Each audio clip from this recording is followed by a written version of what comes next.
السلام علیکم ناظرین، آن نیوز کے ساتھ میں ہوں ربیہ انجم۔ خبر شامل کرتے ہیں مظفرگڑھ سے۔ Government girls high school Banda اسحاق فیلتھ ڈپو میں تبدیل، تعفن پھیلنے سے طالبات موذی امراض کا شکار ہونے لگے، حکام سے فوری نوٹس لینے کا مطالبہ۔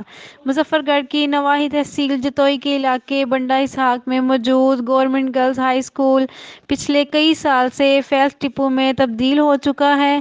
مذکورہ سکول سے ملحقہ گندے پانی کا تالاب، جو اب جوہر کی شکل اختیار کر چکا ہے، میں تعفن پھیلنے سے طالبات معتدل موذی امراض، جن میں کالا یرقان، ملیریا، ٹائیفائڈ شامل ہیں، کا شکار ہو رہے ہیں۔ اس گندے پانی کے جوہر میں کئی بار بچیاں گر کر زخمی ہو چکی ہیں۔ دوسری طرف ضلعی انتظامیہ کے کاموں پر جوں تک نہیں رینگ رہی۔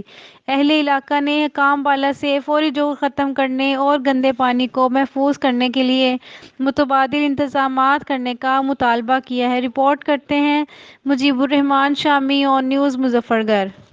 لائک کریں، کمنٹ کریں، شیئر کریں اور بیل آئیکن کو پریس کرنا مت بھولیں۔ دیکھتے رہیے آن نیوز۔